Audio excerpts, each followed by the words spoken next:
It's Frankie Flowers Garden Q&A live at 7 on Sundays at 7. We're going to try this. This is going to be something new. Hope you guys all had an absolutely fantastic weekend. A weekend where we actually saw all different types of weather, where we went from rain, we saw snow, and now we've seen cold. And as a matter of fact, a lot of cold is happening. And this week it will remain cold throughout the week.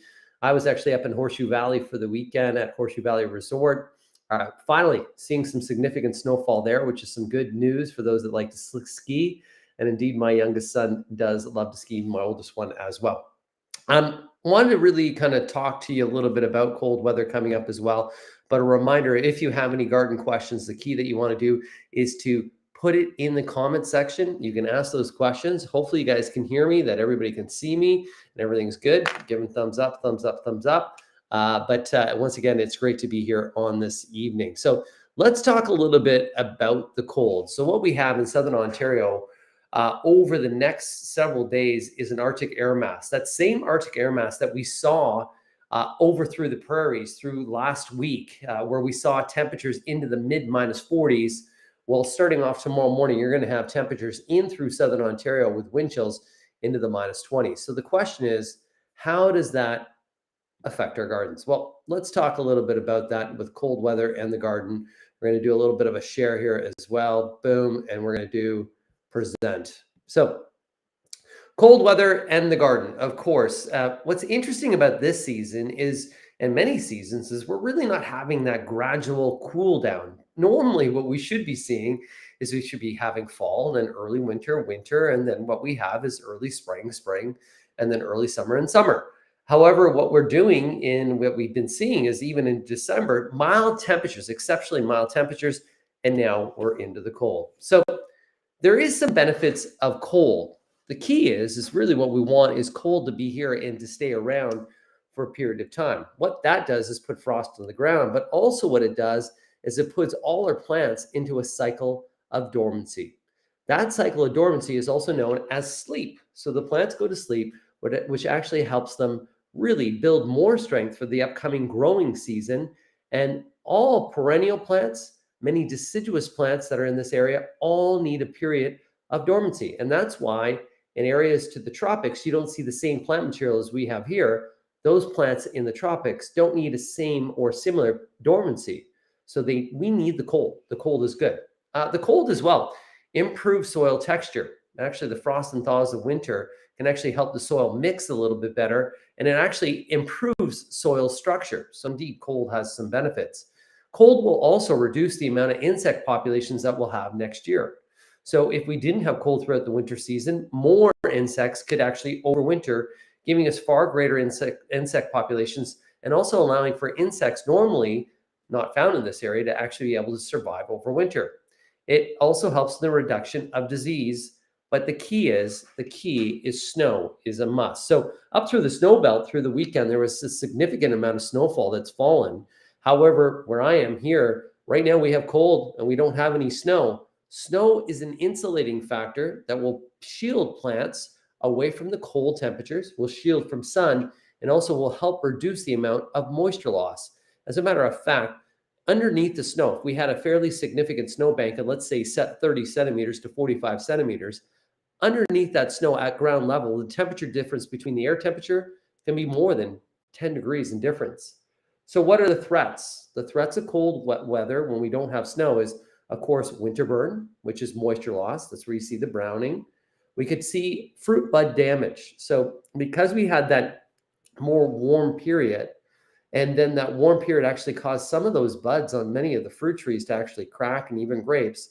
And now we're into this cold period. It can actually reduce the amount of yields of fruit production we're going to have on fruit-bearing plants for next season. Flowering trees, shrub buds as well. We could have less flowers next season as well because those damage buds. Garlic, there's a picture of garlic that's right there. A lot of people out there always say, what about my garlic? What should I do? Should I put more soil? The top growth of the garlic that you see is exceptionally hardy, as well as that will show you and actually give you a signal that the bottom of that garlic actually is already developing a nice root system. So there's nothing you can do and nothing that you need to do. The garlic will be fine. And so what should we do? Well, if we can, areas where we have a strong prevailing northwest wind, you can put up a windscreen, which is burlap. And a lot of the times it's just a 4-post method where you're putting 4 posts around like a broadleaf evergreen, like a boxwood, rhododendrons, azaleas, or even emerald cedars. By putting burlap, that burlap will, number one, create a wind protection. Number two, will shade it and will reduce the amount of moisture loss that happens.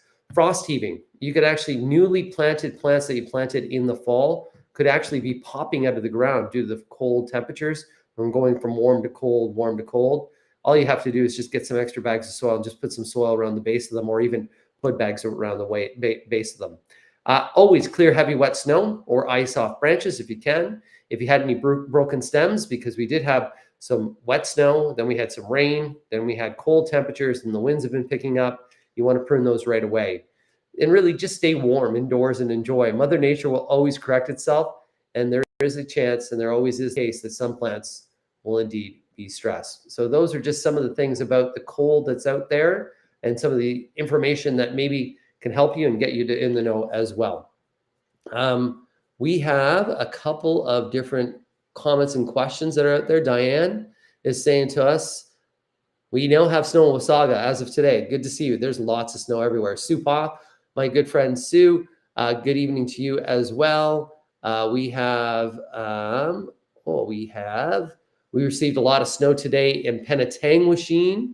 That's from Debbie. Indeed. Marlene, Happy New Year to you as well. This is my first broadcast back. Can I trim my small variety of 9 barks now?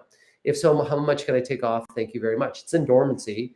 The 9 barks, you can actually almost take up to a half of its growth. I would prune, if to be on the safe side, nothing more than a third. Any of those branches that are growing inward, you want to prune that out. But being in dormancy, you can prune. As a matter of fact, this is a good tip as well. Any of those mature trees that you have on your property, let's say that you have mature oaks, maples, even ashes. If you still have some ashes, it's a great time to have an arborist inspect those trees and do some selective pruning to improve the health of those trees. It's a lot easier for them to work with trees that don't have any leaves on them. And as well, it's really good for you to take care of your mature trees for their longevity. My good friend Christine, hello, hello, hello. Hi, Frankie Flowers from Christine in Prince Edward County as well. Hello to you. I'm just going to do Marlene Graham, sorry. Oh, there's some different people contacting each other here, which is good. There's some long information about donations and whatnot. So there is some messages on here right now that is really bad. There's some misinformation that's there, and some people trying to do some clickbaits because 780,000 euros and things like that. That's completely wrong. I'm going to do this. I'm going to do a little bit of blocking, guys. That's what we're going to do. And that's why we got to really keep this away and don't do any of those clicks. If something looks bad, guys, stay away from it. Carol Jones, we had ice in Quebec, indeed. Janice, hello from the chilly Mississauga. Lovely to see you and Happy New Year to you as well. Kathy, this Anna Lemmy is a scammer. I would agree to you. It's amazing. It is truly amazing.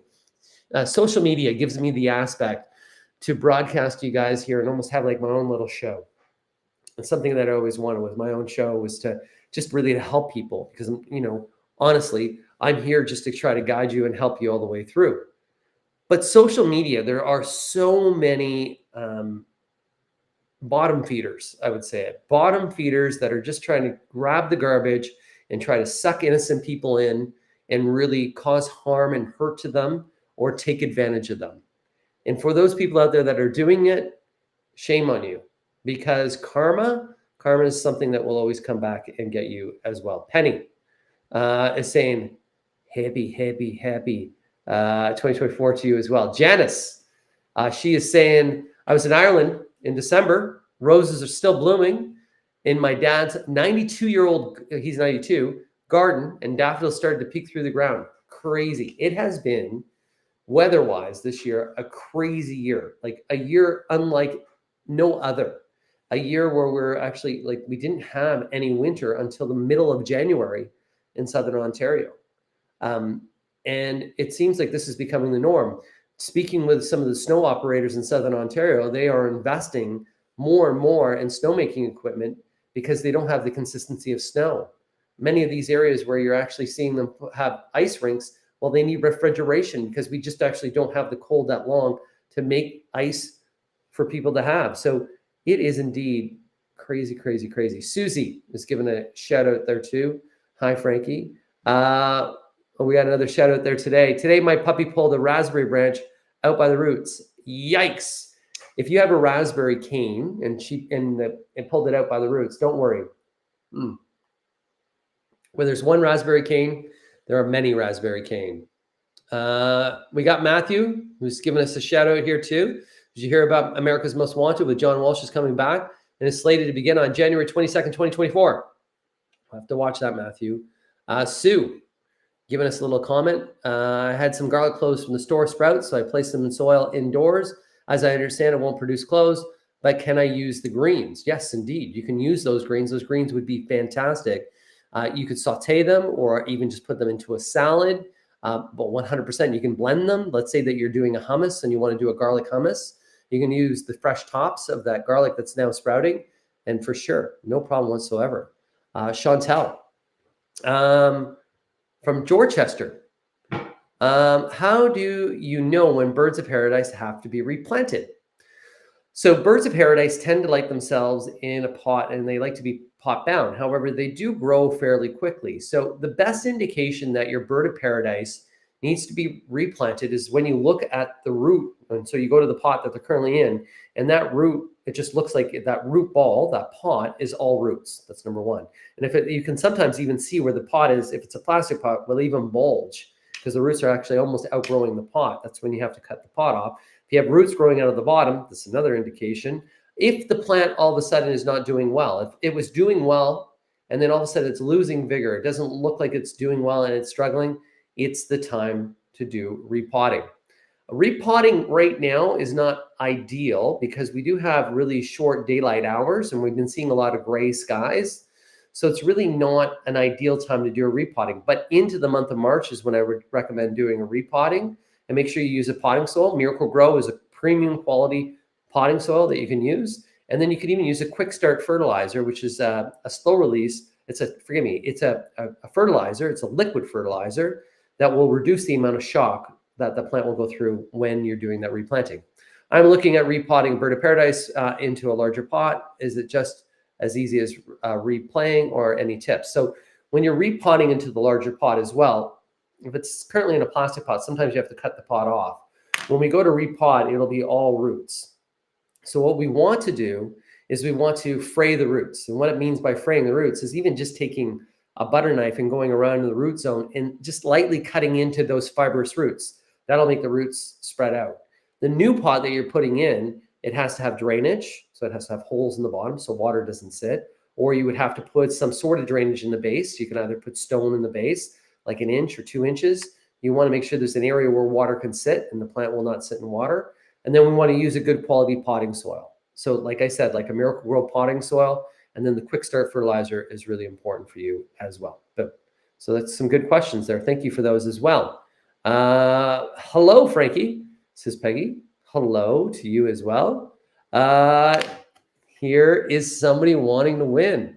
I hope I win the BT to Jamaica with you. I love all the information you're giving about wintering plants. Jessica, we are going. Yes, indeed. Myself, along with Devo Brown, in five winners. So it'll be 5 pairs. So it's either friends or couples. So there's 5 people that can take one person with them to join us in Jamaica at the Sandals Resort in Jamaica. That's Sandals South, which used to be formerly Sandals White House, which is pretty cool. And I've been to the property before. It's really nice. Susie, how do I keep my rosemary alive? I have it in a heated garage at about 8 degrees. So it's going to need some light. So the challenge with rosemary plants and overwintering them is when they're indoors, they dry out.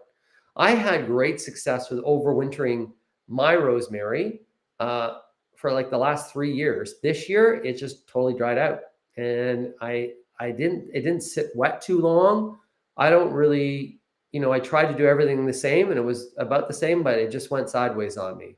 And this year it was pretty moist and we didn't really have the heat on. So I was really shocked. But really what we need to do is 8 degrees is good. Like actually rosemary will tend to do very well in a cool temperature. Make sure that it doesn't sit too wet for too long. And if it does get a little bit of light, it can sit in dormancy for that period of time, but hopefully the garage itself has a window or something. But that temperature of 8 degrees is very good because it does like cooler temperatures. A reminder, rosemary as well is a Mediterranean plant that thrives in poorer soils and actually thrives when it's dry, but still needs some humidity. So the occasional misting indoors is key, but by being 8 degrees in a garage, I don't think you would need to do any misting because there would be some natural humidity in there too. There's a thank you as well from Kathy. Thank you for sharing your wisdom on helping us with our plants. Ask the questions. That's why I'm here to help. I'm here to kind of get you and motivated out there as well. Michelle, good evening this evening from Windsor as well. We got Lori saying Happy New Year as well. We can still say Happy New Year. We got Michelle saying good evening as well. Frankie, can you please address the above? Replying to Chantel Murray. So let's see Chantel Murray. I think I already did Chantel Murray's. Yeah, we did. We already did Chantel's question there. That was on the Bird of Paradise. I like Janice's thought here. Look at this. 65 days until spring. Booyah. If you don't know, and you probably do if you've been here before, my family has their greenhouse growers. Bradford Greenhouses Garden Gallery. We have 2 garden centers, one in Bradford, one in Barrie. But at the greenhouse where we do production right now, and we are what are called plug growers. So what is a plug grower? A plug grower is someone who starts off all the little seedlings early and then provides them to other smaller greenhouses in the area. So those greenhouses don't have to do their seedlings and they don't have to heat their greenhouses. So we are the grower that starts off all the little seedlings. So we are in full plug production right now. As you say, it's 65 days away to spring. So right now we have cuttings actually rooting at this current time. We're receiving cuttings from all over the world at this time of the year, including your geranium cuttings, some that come as far as Africa, Costa Rica, Guatemala. Those are some of the places, even Israel. There's a lot of plant genetics out of Israel as well. So while we're 65 days away to spring, greenhouse growers right now are incredibly busy. And I'm going to have to show you some of the behind the scenes for that too. Kathy says, I live in an apartment. What plants, flowers are best for my balcony? My apartment is on the east side of the building. So being on the east side of a building, the sun rises on the east, rises in the east, sets in the west. So we're on the east side of a building, forgive me. That is when you're going to have morning sun. So with morning sun, you're either going to look for plants that are part sun to shade. Those are the plants that are going to thrive.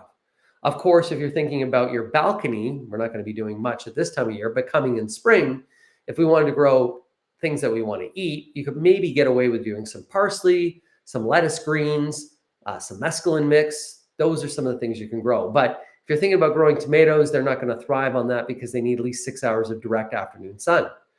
However, if you want some things that look kind of pretty, and one of the plants that would do really well there would be a peace lily, which is Spathiphyllum.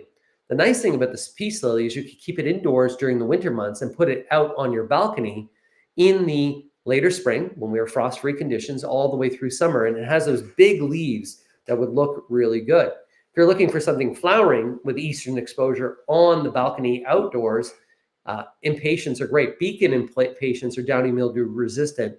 So that's a variety. So those are some ones that we give out there as well. Denise, given the snowflakes, I drove through. I came from Horseshoe Valley earlier today along the 400 all the way into Bradford. Around Innisfil, I drove through some snow squalls that were juicy. Woo, they were juicy. Karen, what do you think about orchid? I'm seeing the roots soak in garlic cloves chopped with water, then pour it in a new container. They're also washed leaves with it. So garlic is an antifungal. So sometimes with some home remedies, and I don't really know what the whole question is here, but I'm going to kind of guess. So if we're thinking about using garlic and we're steeping the garlic into, let's say, an insecticidal soap, that sometimes will repel insects. It sometimes can even take care of or minimize some of the diseases that are out there. But the key is the insecticidal soap using a liquid dish detergent.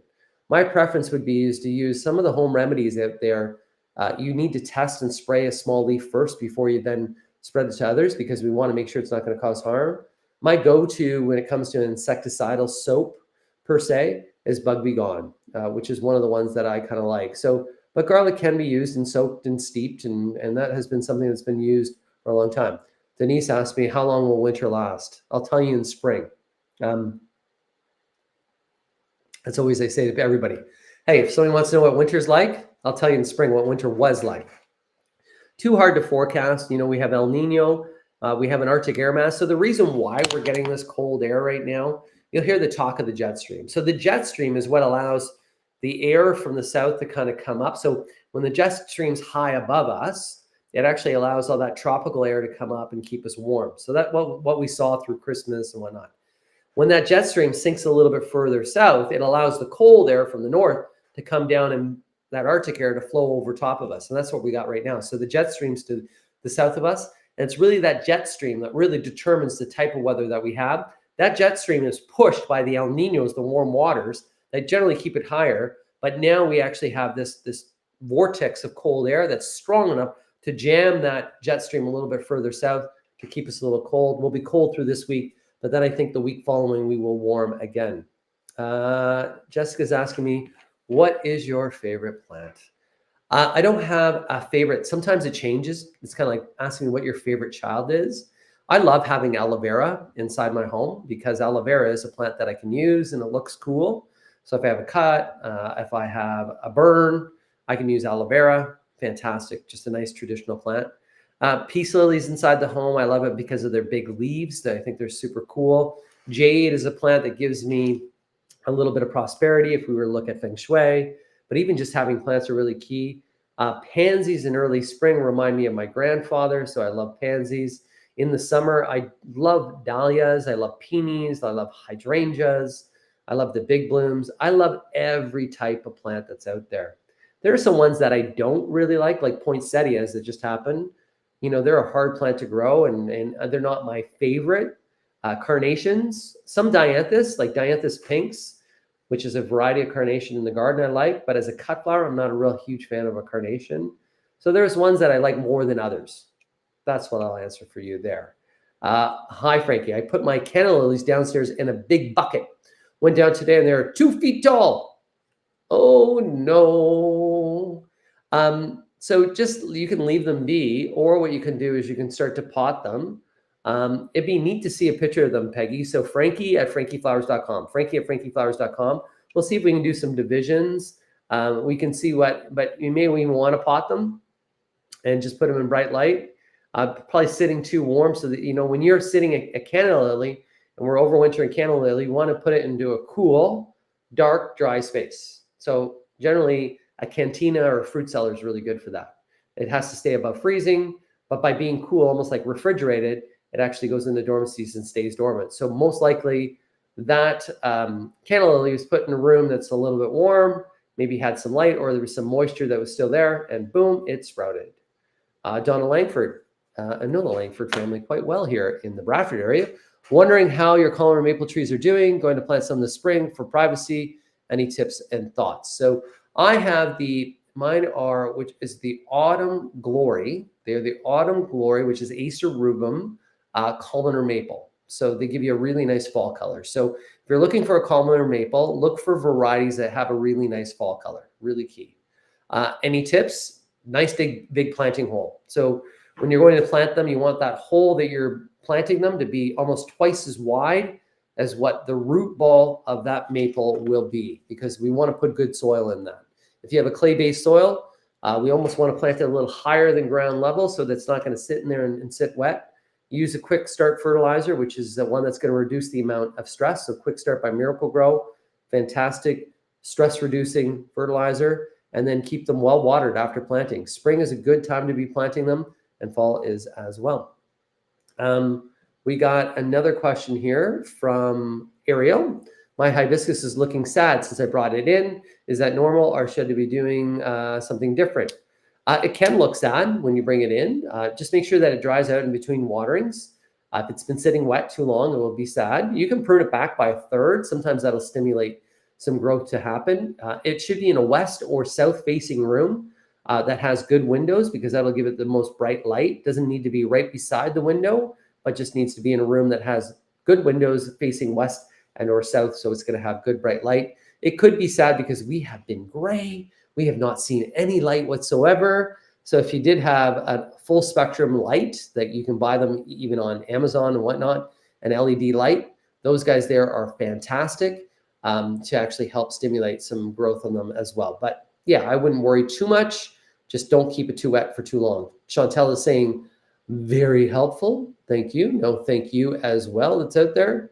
How to best keep your indoor basil. How to best keep your basil indoors. So back to light, guys. So we just don't, at this time of the year, have that much natural full spectrum light in our homes. So daylight that we have outside has reds and blue spectrums of light that help plants grow. The light that we have here is not the same type of light that won't help this jade grow. So we need light. Basil is something that thrives in full sun that needs lots of light. So you need a lighting system. So I grow my basil in my AeroGarden. And you probably see on my Instagram one of the videos on that. It's a complete growing system that has lighting on it. The light's on a timer. You just actually add water, pop them in. Basil will do well. If you have basil plants and you want them to thrive indoors, then you do have to get a light. You do have to get a grow light for that to help out there as well. Irie, everybody going to be Irie. That's Denise, Jamaica. Love Jamaica, guys. Yeah. I have my rosemary in my kitchen. I have my rosemary in my kitchen too, Janice, but it's also, my kitchen faces west. So I have a lot. So my kitchen has so much natural light when it's sunny. We just haven't seen sun. It's been so dark, guys. If you're feeling down and you're feeling blue and you're wondering, why the heck am I feeling down and feeling blue? It's because we just haven't seen that light. Get out into nature. Maybe go to a garden center, go to a conservatory, get around plants. They are mood boosting. They're going to help you. This week on Breakfast Television on Wednesday, I'm going to be talking about mood boosting plants, and you'll see that. And I'm going to tell you why plants make us feel better and which plants can even make us feel that much more better. So it has been a dark one. Katie is asking, my rosemary plant started to turn brown. What should I do? Inside, it has lots of sun and is 3 years old. What I would do is, instead of watering it from the top, if you can, if it's got holes in the base of the pot, just put water into the tray on the base. That will actually, by putting water in the tray, the plant will take it up, but also that will create some humidity around the plant.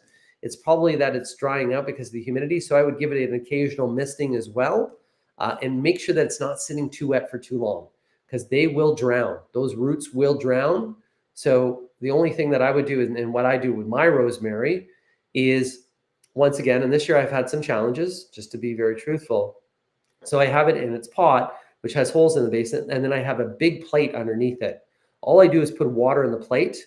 That will, the plant that's sitting, the pot that's sitting there, will, through those holes, will draw that moisture up to the rosemary above. But as well, that water in the base, when it evaporates, creates nice humidity around the plant as well. Will a grow light, Rebecca, help my houseplants? House is dark.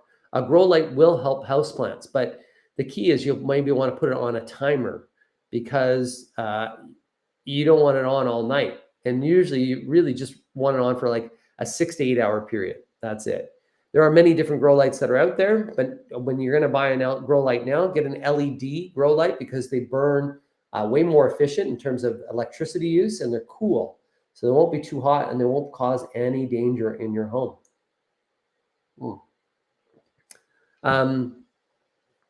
We got Anastasia. She's saying, hi, Frankie. Hi there, Anastasia. Carol Jones. Time to write a new book. It's in the works. It is in the works. Yep, you read my mind. I'm working on a couple. Any suggestions? You let me know.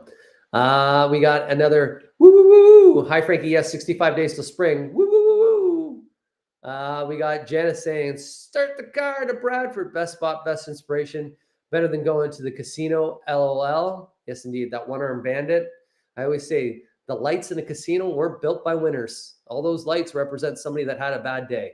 Yes. All those free meals, somebody had a bad day. All those low-price concerts, somebody had a bad day. We got a little shout out here too for Love the Plaid. Thanks, Jessica, as well. And then we got Rebecca, planning your gardens. This is the perfect time, guys. If there's something that you want to do to get you into a better mood, to inspire you, to get you thinking and get you excited, take a look at some of the pictures of your garden from last garden season. Then what you should do is write down what worked and what didn't work. More importantly, focus on last year, what didn't work in your garden. And with that, you're going to develop a list of things that you shouldn't be doing or what you should be improving in your garden. And then also some of the plants, like what color scheme do you want to plant this year? Do you want to have more fragrant plants in your garden? Do you want to grow more food? If you're thinking about growing food, what food do you eat the most that you can grow? Those are the items that you start to develop and you start to get excited. You can look at seed catalogs. Even if you want, go on YouTube. And if you want to look at Chelsea Garden Show, go on YouTube and watch that video of the Chelsea Garden Show from last year. Amazing way to get inspired. Amazing way to get excited as well. I'm going to answer one more question or one more comment. And this is from Nancy. Frankie, it's cold up north here and snow squalls. Still, I'm planting my garden in herb pots. Love to cook. I haven't grown indoor herbs, basil, parsley successfully in the past. Is it worth a try again? If you want to try growing herbs indoors and you want to have some during the winter season, there's nothing more easy than the AeroGarden. So check out the AeroGarden. I know that I work for Miracle-Gro. I'm a spokesperson for them. Yes, indeed. But I have my Miracle-Gro right, my AeroGarden, forgive me, that's growing right now in my kitchen. I have basil, I have parsley, I have thyme, I have oregano, and they are doing so well. And it's so fun because even the grow light that's on there on those darker days when that light's on, it gives you a little bit of life and you see the new plants growing, makes you happy. You hear the water, gives a little humidity in the kitchen as well. The only thing is make sure that you do not put that AeroGarden in a room where you sleep. Because if you don't time the right light right, it'll actually go on and it'll wake you up. It is a bright light. So once again, for all those that asked questions today, those that joined me today, I'll be here next Sunday at 7 p.m. I want you to bundle up and stay warm this week. Get excited about the upcoming garden season. Always check out my website, frankieflowers.com.